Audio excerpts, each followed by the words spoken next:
Emma was about to let him have it when the doorbell chimed. "I'll kill you later," she promised him. Earl went with her to answer the door. Doreen kissed and hugged them both, and then introduced her boyfriend, Dr. Jared Blackstone. He brought a bottle of wine Earl took from him and ushered them into the living room. Doreen gushed about the decor, and Emma gave her and Jared a tour. During the tour, Emma noticed that Jared held Doreen's hand a lot. Maybe he really was a boyfriend. When they got back to the living room, Earl told them that dinner was ready and bragged to his sister that he cooked it himself. During dinner, Emma took perverse pleasure in asking Jared questions about his background. He answered easily enough, but she could tell that Doreen was uncomfortable. She kept darting glances at Earl. "So, Dr. Blackstone, where do you practice?" "I work at Flushing Hospital. I just finished my residency there last month. I was one of the lucky few to get hired. Doreen tells me that you are a professor at Queens College. It must be exciting to teach him," he said. He had a knack of turning the conversation back to her. "I enjoy it very much. It was also where I met Earl. What about you? Where did you two meet?" Emma threw the ball back in his court. Doreen jumped in. "Jared and I met at the hospital cafeteria." "And how long have you two been dating?" Earl asked, joining the conversation. "Almost 3 months," Doreen and Jared answered in unison. They laughed and he reached over to clasp her hand. "Jared Blackstone was your cliched, tall, dark, and handsome black man. He was in his late 20s and wore round, wire-rimmed glasses that complemented his facial structure. He had light brown eyes and dimples in his cheeks. It was evident that he had strong feelings for Doreen, and she looked like she adored him. She smiled every time their eyes met. Doreen was an administrator at the women's clinic at Flushing Hospital. Emma kept giving the doctor an opening, but he wasn't biting. Did Earl invite his sister and psychologist boyfriend to dinner innocently, or did he have a private session planned for later? She wanted it over with. "Do you think Emma is too suspicious? Comment what you think." After dinner, they retired to the living room once more. Doreen excused herself to use the bath, and Earl cleared his throat, fixing Jared a level stare.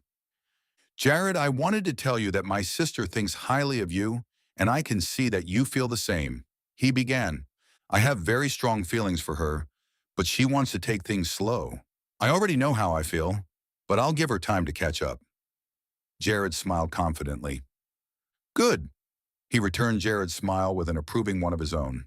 Doreen returned and the talk became general.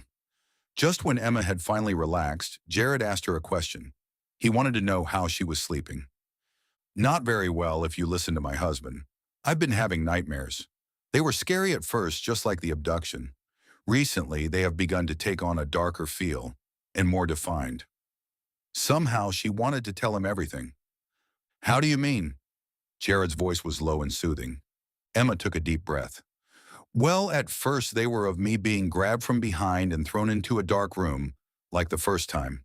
That was scary enough, but now it had gotten worse, where a faceless man is grabbing me and hitting and trying to rape me. I usually wake up by that time, fighting and screaming." There, she said it. She didn't leave any of it out. Earl made a small sound in his throat. "Emma, are you afraid that it might happen again? And since you had escaped being assaulted the last time, that you could be at a future time?" Dr. Blackstone asked. "No, my being kidnapped was a means to an end. I was used to force Earl to retrieve items the police had confiscated. I doubt it could happen twice. I don't know why I dream of myself being assaulted. It isn't even a remote fantasy on my part.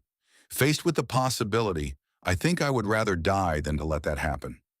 Judging by your answer, I think that it is safe to assume that you aren't consciously dwelling on becoming a captive again. You should have had some counseling after a traumatic experience. It is usually recommended," Jared told her. "I suppose I could make an appointment to speak with someone," Emma conceded. "Your husband has some concerns. He feels that you somehow resent his work. How do you feel about him being a cop?" "Wow, you don't ask any easy questions, do you?" Emma shook her head and reached over to clasp Earl's hand. "When Earl and I started, I hated that he was in law enforcement. I was afraid for him, especially after I watched him almost get blown up at my apartment. That's when I realized that I loved him. I kept thinking that if we continued, I'd be devastated if or when he got hurt bad or didn't come home to me. Someone told me that life was too short to dwell on what could happen. He said nothing is guaranteed or lasts forever. We get whatever we get. So I've come to terms with his work, and I respect it enough to accept whatever time we get together. I think that some routine counseling would be ideal for you. Maybe talking it out will make those dreams go away. If you would like to talk about it some more, I'd be happy to see you again in a more professional setting. Tonight was informal because your husband felt you'd balk. He was right, and I promised him that I'd kill him later. This wasn't as bad as I thought it was going to be. Give me a week and I'll set the appointment. I've got grades to post. The evening broke up after that, with Doreen wanting to have a moment with Emma. You know, I used to hate that my brother went into law enforcement too. I was afraid for him. This profession is who he is. And I thought I wanted to take things slow with Jared. But after hearing you, I think being sure is even more important. Otherwise, it wouldn't be fair to him. For what it's worth, he's a good guy. I see how he looks at you and you at him. Trust your heart. Doreen hugged her then and then joined the men. At the door, Emma confirmed again that she would call to make an appointment soon. Emma and Earl worked side by side clearing up. As she dried her hands, Earl ran to put Barry White's "I'm Gonna Love Ya" on. Emma joined him, and they glided around the living room. At the end of the song, he kissed her. "I'm sorry I sprung this on you. I was worried. Will you forgive me?" "You're forgiven," she murmured into his neck. "Just like that? Didn't you threaten me with bodily harm?" Earl asked. Emma pulled away to stare up at him. "I know, but if you insist, I could harm you bodily." She reached up to pull off the elastic band from around his hair. "Maybe you could tell me what you meant earlier. You said I did something that would wear off. Clarify that for me, and I might consider your offer of bodily harm." Emma smiled up at him. With one hand in his hair, she pulled his head down to hers. As she spoke, she stroked his face with the other. "The magic that you do, and whatever it is about you that I can't resist. I think everything is still so new. The euphoria can't possibly last much longer. One day you will look at me or smile in that way, and it won't have the same effect. This euphoria you say we have, do you want it to go away?" he asked as his hands brushed her breasts. "No, I just thought that you might want to tone it down just a smidgen." She gestured with her forefinger and thumb, then glided her hands into his locks and pulled his head down to hers. "I don't know how. I don't know that I'm doing anything out of the ordinary. I can't help being this way with you. I can't help feeling this way about you." He let her have his kiss then. In one fluid motion, Earl swooped down and scooped her up into his arms. On the way out of the living room, he switched off the stereo and climbed the stairs to their bedroom. Emma closed her eyes and enjoyed the ride. She loved that about him, how he treated her like she was precious. When she opened them, she couldn't believe her eyes. There were lit candles everywhere. They were on the mantelpiece above the fireplace and on the bedside tables. "When did you do this?" she asked, looking at how the candles transformed the room into a fantasy. "I didn't. I asked Doreen to do it for me when she excused herself to use the bathroom. It's my way of apologizing," Earl told her as he unzipped her dress. It fell in a soft rustle to the floor as she reached to help him out of his shirt. The soft breeze coming in from the open window and the heat from the candles made her skin tingle. Or maybe it was the way his hands felt on her skin. There he goes again, she thought, weaving that magic that he does. Earl loved her reverently and afterwards held her as she slept, praying that she wouldn't dream. The following morning, Emma awoke to the sound of Earl singing in the shower. She smiled and rushed to join him. Her husband had many talents, but singing wasn't one of them. He was singing with gusto. He was just rinsing off when she stepped into the shower. He smiled as if he was expecting her. He adjusted the spray and reached for her. "Good morning, love." He sounded happy. "Good morning, Barry," she teased. "Why are you up so early?" he asked. "I woke up and you were gone, and then I heard you and thought I'd join you, and thank you for last night." Therapy didn't seem so bad now. He pulled her closer. "It is I who should thank you. I don't think I'll ever get enough of you." He misunderstood her, but she wasn't going to correct him. "Yeah, well, me too." She moved into the spray to rinse off the lather Earl had spread on her body.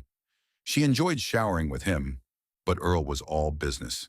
He shut off the faucet and yanked the big bath sheet off the towel bar and wrapped them both in it. Together they walked out of the shower stall, and she stood patiently as he toweled her dry and then himself. He had that serious expression on his face as if he was already thinking about his workday. even though a certain part of his anatomy suggested otherwise. Oh, well, she thought, it wouldn't be the first time she thought she'd seduced him, with him clearly aroused and nothing happened. In their bedroom, Emma reached for the lotion when Earl clasped her around the waist and lifted her up and set her down onto the bed. She gasped. It didn't take her long to match his rhythm, and they were breathing hard. It almost made her cry as she watched him dress for work. At the door, he turned to her and smiled. I'll call you later, Professor. She didn't want to get out of bed, but her love-saturated brain needed a different kind of stimulant. She needed coffee. She got out of bed, dressed in shorts, and headed for the kitchen. Earl had already measured the coffee and filled the pot. All she had to do was turn the pot on, and she did so with a smile. While she waited, her phone rang. Hello? Hey, Em, you're up early, Lindora's voice said on the other end. I woke up to Barry this morning, she told her friend. Lynn chuckled. You'd better watch out, honey. Waking up like that has a way of producing little people. They laughed about Earl's obsession with Barry White. I know what you mean, but it is so much fun. Why are you up early? We didn't have plans today, did we? No, I have an OB appointment, and then I'm having lunch with my mother, and I'd like you to join us. Emma laughed, a deep sound coming from her throat. Nah, I'm cool. The last time the three of us had lunch together, we were asked to leave the premises. It's times like these I truly appreciate I don't have a mother to embarrass me.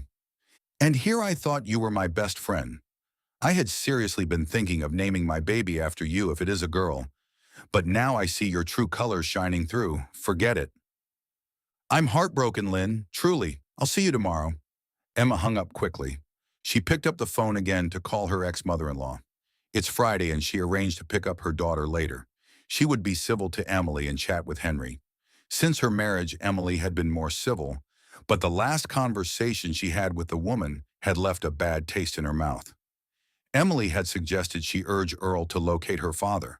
Finding her father was a sore subject for her, and she didn't want to find him. If her mother, who died when she was just a baby, hadn't pursued him, neither would she. Her mother, according to her Aunt Muriel, who raised her, was a beautiful dark-skinned soul who met and loved the wrong man, an Hispanic man whose family clearly didn't want anything to do with a black child. Earl worked diligently, clearing his desk of clutter. He'd stared into space after finding a rough draft of an assignment Emma had given at the start of the class. It was a description of her sad. He recalled every inch of her beautiful face and pictured it sad. It had disturbed him so much that he had changed the emotion she assigned him to angry. You know, they say that after the first couple of months, it starts to wear off. But man, you are still at it, Paul announced, startling his partner. What? Earl turned to face him. Toughen up, dude. Your rep is on the line. The guys are starting to talk. I keep catching you daydreaming like this, and I might want a new partner, Paul teased. You forget yourself, dude. I've been to your house and seen you with your wife. That is entirely different, my friend. I do that in the privacy of my house, whereas you drool in public. Earl was about to respond when the chief called them to come into his office. The partners filed in and sat down. Since the Bolton case, they had shared camaraderie not privy to many. This morning, however, he was all business. He had the air conditioner on full blast and it was only 10 in the morning. Gentlemen, I want to be the first to congratulate you for being chosen to head the New York City's version of the Affected program. In the following weeks, you will be meeting with the school superintendent for District 29. That area has a greater population of at-risk youths perfect for the program. After you come back from observing the program in Massachusetts, you will report to the superintendent and coordinate with her to get this puppy off the ground. Do you have any questions? He asked, looking from one man to the other. Paul spoke up. Sir, I didn't know that the trip was scheduled for New England so soon. I think that the sooner you go, the sooner you two can come back and work out the details to get it started. So when do we leave? Paul wanted to know. That is entirely up to you.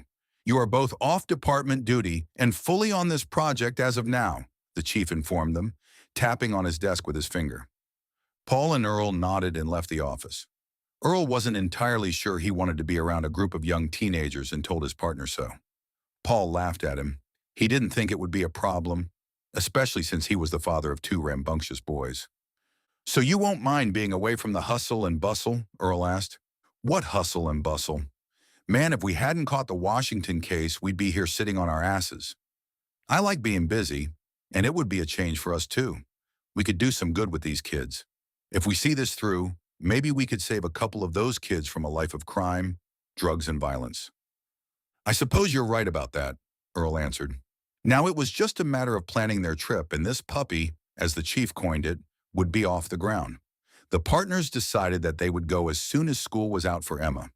And since they were off duty, they could use this trip as a mini vacation with their respective families.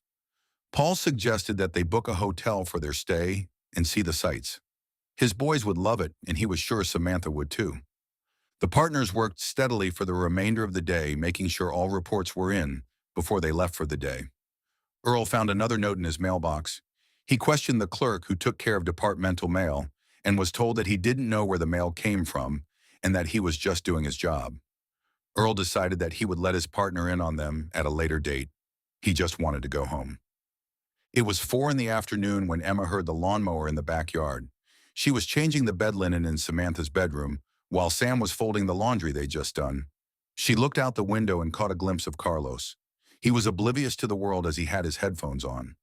They had a fair-sized backyard, and he was doing a great job of keeping the grass cut and the hedges trimmed. This was his second time, and the yards both front and back were looking really good. Carlos may be doing a great job, but he still made her feel uneasy.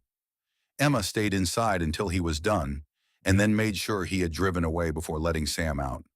There were children in their neighborhood, and Samantha had quickly made friends. She watched Sam look both ways before crossing the street to go play with Rudy. Emma went to check on dinner. Samantha loved fried chicken, and so did Earl. Along with the chicken, she prepared corn on the cob, and Earl's other favorite, mashed potatoes and spinach. She smiled. They were going to wrinkle their noses at the spinach, but they need vegetables. The clock on the wall read 5:45, and Earl was due home at 6:30. She hurried to set the table and went to look out for Sam. She was coming out of the yard just as Emma came out of the house. "Mom, can I have dinner at Rudy's tomorrow night? Her mom said I could if it was all right with you." "Sure, I'll call her mother later to confirm. Now hurry up and get washed up. Earl will be home soon," said Emma. After a while, she went up to make sure that Samantha was washing her hands properly. Earl was just walking in, and she met him at the foot of the stairs. She told him that Sam was upstairs washing up and they could have dinner. "Well, I guess I should wash up too. Dinner smells great. What are we having?" "All your favorites except one." "What's the one?" asked Earl, already wrinkling his nose. "Spinach." At the table, Samantha kept them entertained with stories of her classmates and her plans for the following year in 3rd grade. Toward the end of dinner, while she was eating her ice cream, Samantha cleared her throat and looked up at Earl. "Earl, can I ask you something?" "Of course you may," he said, giving her an encouraging smile. "Daddy and I were talking the other night, and I asked him if I could call you Daddy too. He said that he didn't mind because he knew that I was always going to be his baby. So, is it okay if I call you Daddy Earl instead of Earl?" Several emotions crossed Earl's features, and he cleared his throat. "I would be honored to be your daddy, Earl," he answered. Samantha got out of her chair and went to his side and opened her arms to him. "We're supposed to hug now," she said. "That's what they do on TV when someone says something sweet, right?" "Can we include Mummy too?" he asked. His voice was getting rougher as emotions swirled inside him. "Yeah, group hug. Mommy, come give us a hug." "Are you crying right now? If you are, comment with a heart emoji." Emma went to them, unable to stop the tears as she gathered her family in her arms. She hugged them so hard that Sam grunted and pulled out of the hug. She went back to her seat to finish her ice cream. Later in bed, Earl pulled Emma close. "Is it okay with you for her to address me as Daddy Earl?" he asked Emma. "It is more than okay. I think it's wonderful. This is the second time today that child had me crying," Emma said through fresh tears. "Do you want to talk about it?" asked Earl. "It's just that she is growing up so fast. All of the sudden she wants independence, and I realize that I have to let go. She's still a baby yet, but I can't even call her that anymore. You saw the face she made when she told you that her father said she was still his baby. I suppose one day I'll feel that way toward her too, and maybe even more so when we have one of our own." Emma pulled away a little. "You've been hinting at babies a lot lately. Is this your roundabout way of suggesting that we have one?" Only if you want one, love. I'm content to live vicariously through Kevin and Lindora. How is she, by the way? She called this morning to see if I wanted to join her and her mother at the doctor's and at lunch. I told her no, and she told me that she no longer wants to name her child after me. Her mother is crazy, and I really didn't feel like getting in trouble today. Earl said nothing and pulled her close, and they went to sleep. Monday had been the last night of classes, and Emma wanted to start relaxing. Earl told her about the trip to Massachusetts, and she thought it was a good idea. Earl was very interested in this program and had been having phone conferences with the Massachusetts detective in charge. He thought a similar program would be beneficial for the New York City youths. The program would involve high school students who be recruited to receive instruction on understanding and designing effective media and advertising, specifically focusing on ads for a drug and violence prevention campaign. The students would meet several times a week after school to meet with the detectives involved to write and act in the film. They would also produce public service announcements that would be circulated throughout the public school systems. He was very excited about the program, and maybe not being on department duty would give him a chance to sort through those mysterious notes he's been receiving. The tally was 3 now. Are you curious about the notes Earl was getting? Comment what you think they mean. And while you're at it, if you haven't joined our family, please like and subscribe.